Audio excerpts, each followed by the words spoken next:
आज पढ़ेंगे हम लोग प्रकाश। प्रकाश क्या होता है, प्रकाश का जो लाइट होता है इसके बारे में पढ़ेंगे। ये हर एग्जाम में देता है, ठीक है ना, हर एग्जाम में देता है। अब देखते हैं प्रकाश क्या होता है, इसके बारे में पढ़ेंगे। ठीक, प्रकाश क्या है? प्रकाश एक प्रकार की ऊर्जा है। प्रकाश एक प्रकार की ऊर्जा है जो हमारे ज्ञान दृष्टि को क्या करता है, जागृत करता है। जो हमारे ज्ञान दृष्टि को जागृत करता है उसे प्रकाश कहते हैं।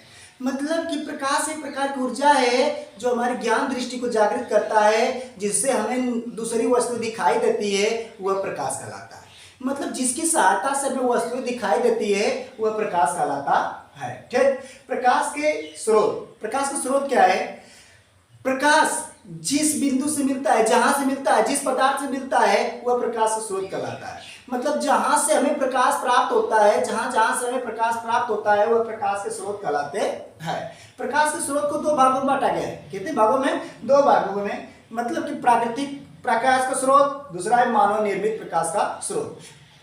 प्राकृतिक प्रकाश का स्रोत क्या होता है? ऐसे प्रकाश का स्रोत जो प्रकृति द्वारा प्रदत्त हो, जो प्रकृति द्वारा प्राप्त हो, जो पहले से हमें प्रकृति ने दिया है, उस प्रकार के प्रकाश का स्रोत को क्या कहेंगे? प्राकृतिक प्रकाश का स्रोत कहते हैं। ठीक, जैसे सूर्य है, तारे हैं, ये सब प्रकृति ने हमें पहले से प्राप्त कर दिया है। ठीक है। और मानव निर्मित ऐसे प्रकाश का स्रोत जो मानव ने उत्पन्न किया हो, मानव ने बनाया हो, ऐसे प्रकाश का स्रोत जो मानव द्वारा निर्मित हो उसे क्या कहेंगे? मानव निर्मित प्रकाश का स्रोत कहते हैं। अगला प्रकाश का स्रोत कितने भागों में बांटा गया है? इसके गुण के आधार पर दो भागों में बांटा गया है। कितने भागों में? दो भागों में बांटा गया है। पहला है दीप्त प्रकाश का स्रोत। पहला क्या है? दीप्त प्रकाश का स्रोत। दूसरा अदीप्त प्रकाश का स्रोत। पहला दीप्त प्रकाश का स्रोत क्या होता है? वे प्रकाश के स्रोत, वे प्रकाश के स्रोत जो हमें स्वयं प्रकाश देते हैं, जो हमें स्वयं क्या करते हैं? प्रकाश देते हैं, उसे दीप्त प्रकाश स्रोत कहते हैं। मतलब जो प्रकाश का स्रोत हमें स्वयं देता है, जहां से स्वयं प्राप्त होता है, जहां से डायरेक्ट हमें प्रकाश मिलता है, उसे क्या कहते हैं? दीप्त प्रकाश स्रोत कहते हैं।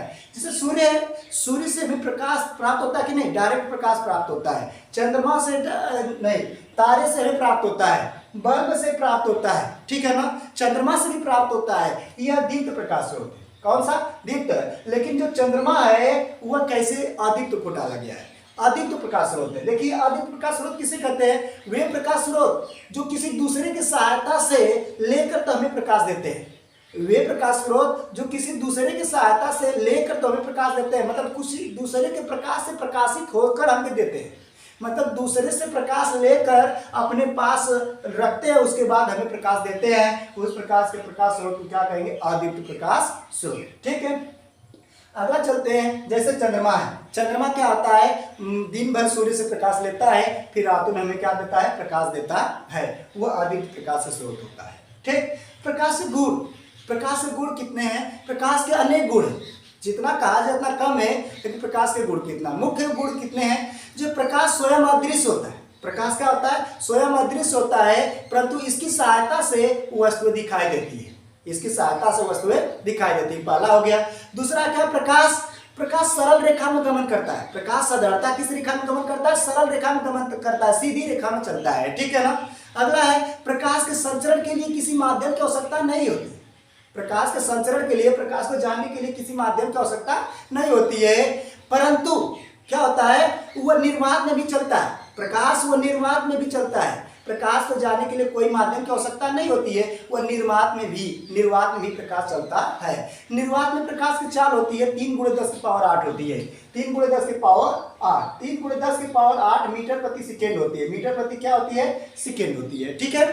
और प्रकाश विद्युत चुंबकीय तरंगों के रूप में कार्य करता है। जो प्रकाश जिस तरह से विद्युत चुंबकीय तरंगें चलती है उसी तरह प्रकाश भी क्या करता है? चलता है, ठीक है ना। प्रकाश विद्युत चुंबकीय तरंगों के रूप में गमन करता है। प्रकाश प्रकाशिक माध्यम, पारदर्शी माध्यमों, प्रकाश पारदर्शी माध्यमों जैसे कांच है, वायु है, ये आदि से गुजर सकता है। क्या कर सकता है? गुजर सकता है, परंतु अपारदर्शी माध्यम से गुजर नहीं सकता है। प्रकाश पारदर्शी माध्यम से गुजरता है, लेकिन अपारदर्शी माध्यम से गुजर नहीं सकता है। जैसे वायु से गुजरता है, कहाँ से गुजर सकता है? पर्दे की दीवार से गुजर जाए, लोहा से गुजर जाए, वह नहीं, अपारदर्शी माध्यम से प्रकाश नहीं गुजरता है। मतलब अगला क्या है? भिन्न भिन्न माध्यमों में प्रकाश की चाल भिन्न भिन्न होती है। भिन्न भिन्न माध्यम में प्रकाश की चाल क्या होती है, भिन्न भिन्न होती है। मतलब कि 3 × 10⁸ मीटर प्रति सेकेंड निर्वात में होती है, ठोस में अलग होती है, द्रव में अलग होती है, निर्वात में अलग होती है। अलग अलग माध्यम में प्रकाश की चाल क्या होती है, अलग अलग होती है। ठीक, अगला क्या है, प्रकाश चमकदार पृष्ठ से प्रकाश का परावर्तन होता है। प्रकाश चमकदार पृष्ठ से क्या होता है, प्रकाश का परावर्तन होता है। मतलब प्रकाश एक तल से आई, एक माध्यम से आई, दूसरे माध्यम में पड़ी और पढ़ने के बाद तुरंत वो अपने माध्यम में वापस आ जाती है, तो वह प्रकाश का परावर्तन का रूल का फॉलो करती है, प्रकाश का परावर्तन कहलाता है। अर्थात जो प्रकाश है वह प्रकाश का परावर्तन का रूल का क्या करता है, फॉलो करता है। अगला क्या है, जब प्रकाश एक माध्यम से दूसरे माध्यम में गुजरता है, जब प्रकाश एक माध्यम से दूसरे माध्यम में गुजरता है तो अपने मार्ग से विचलित हो जाता है, अपने मार्ग से हट जाता है, वह प्रकाश का अपवर्तन का रूल फॉलो करता है। किसका रूल फॉलो करता है, प्रकाश का अपवर्तन का नियम का पालन करता है। ठीक है ना। अगला क्या है, दृश्य प्रकाश का तरंगदैर्घ्य 4000 एंगस्ट्रॉम से 8000 एंगस्ट्रॉम होता है। 4000 एंगस्ट्रॉम से 8000 एंगस्ट्रॉम होता है। 10 के बुक में 4000 एंगस्ट्रॉम से 8000 एंगस्ट्रॉम तक दिया है। ठीक है। अगला है प्रकाश की गुण, समाप्त हुआ पूरा। अभी बहुत से प्रकाश गुण है लेकिन मुख्य 9 प्रकार के बताए हैं इसके बारे में। ठीक, प्रकाशिक माध्यम, प्रकाशिक माध्यम क्या होता है, प्रकाश जिस माध्यम से गुजरता है, प्रकाश जिस माध्यम से चलता है, जिस माध्यम से जाता है उसे क्या कहते हैं, प्रकाशिक माध्यम कहते हैं। प्रकाश जिस माध्यम से जाता है, जिस माध्यम से गुजरता है उसे क्या कहते हैं, प्रकाशिक माध्यम होता है। प्रकाश के 3 माध्यम होते हैं। प्रकाशिक माध्यम कितने होते हैं, 3 होते हैं। कितने होते हैं, 3। पारदर्शी माध्यम और अपारदर्शक माध्यम, पारभाषक माध्यम। पारदर्शक, पारभाषक, अपारदर्शक 3 होते हैं। पहला क्या है, पारदर्शक माध्यम। ऐसा जब प्रकाश जिसके आर पार चला जाए, ऐसा माध्यम जब प्रकाश जिसके आर पार क्या होता है, चला जाता है, गमन करता है। ऐसा माध्यम जिसके आर पार प्रकाश चला जाता है उसे क्या कहते हैं, पारदर्शक या पारभाषी माध्यम कहते हैं। पारदर्शक कहते हैं, जिसे क्या कहते हैं, पारदर्शक। मतलब वे प्रकाश के स्रोत, मतलब वे प्रकाश जिस माध्यम से, जिस माध्यम के आर पार चला जाता है, जिस माध्यम के आर पार दिखाई देता है, वह कौन सा माध्यम है, पारदर्शक।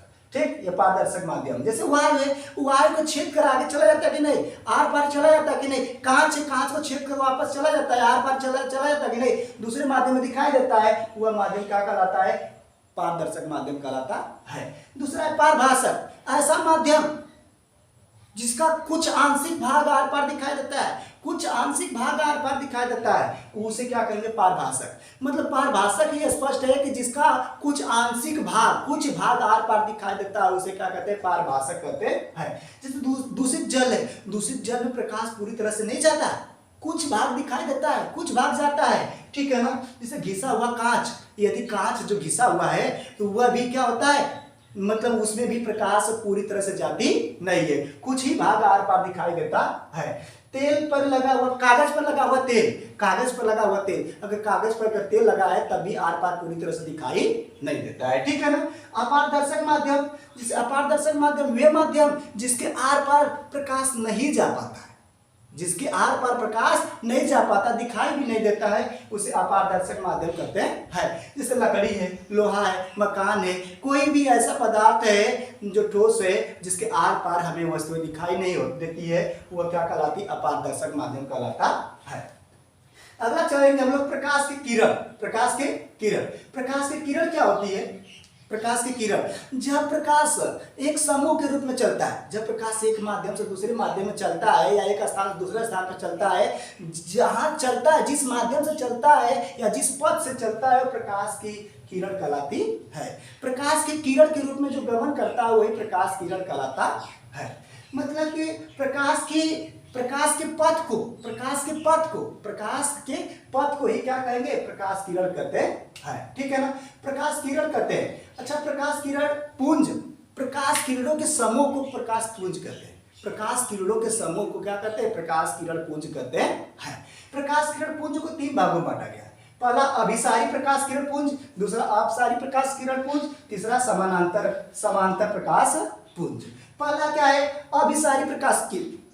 अभिसारी प्रकाश किरण भी कर सकते हैं या अभिसारी प्रकाश पुंज भी कर सकते हैं। मतलब सभी प्रकाश किरणें एक ही बिंदु पर मिलती हैं। जब 2 या 2 से अधिक प्रकाश किरणें या सभी प्रकाश किरणें एक ही बिंदु पर मिलते हैं, उसे क्या कहते हैं, अभिसारी प्रकाश किरण। अभिसारी का मतलब एक जगह मिलना, अभिसारी का मतलब एक जगह मिलना, एक जगह केंद्रित होना। जब प्रकाश किरण एक जगह केंद्रित होती है तो अभिसारी प्रकाश किरण पुंज कहलाती है। जैसे सभी किरण एक जगह मिली है ना, इस एक जगह मिली है, यह कौन सा किरण कहलाएगी? अभिसारी प्रकाश पुंज कहलाती है। अपसारी प्रकाश किरण पुंज मतलब एक जगह से सभी जगह फैलना। जब प्रकाश किरण एक बिंदु से सभी दिशाओं में फैल जाती है, सभी जगह फैलती है, उसे क्या कहते हैं? अपसारी प्रकाश किरण पुंज। मतलब एक बिंदु से सभी अनेक जगह फैलना, अनेक जगह फैलना, ये क्या कहलाती है? अपसारी प्रकाश किरण पुंज। ठीक है। समांतर प्रकाश पुंज, समांतर प्रकाश पुंज क्या होता है? जब प्रकाश किरणें परस्पर समांतर हो तो समानांतर प्रकाश पुंज कहते हैं। जब प्रकाश किरणें परस्पर समांतर चलती है, समांतर का मतलब दो किरणें चलेंगे, उसके अंतर बीच में समान होता है। जब समान होता है तो उसे क्या कहते हैं? समांतर प्रकाश पुंज कहते हैं। जब प्रकाश किरणें परस्पर समानांतर हो तो उसे समांतर प्रकाश किरण पुंज कहते हैं। ठीक। और थोड़ा सा पार्ट है, अगला चैप्टर में अगला भाग भी बता देंगे पूरा।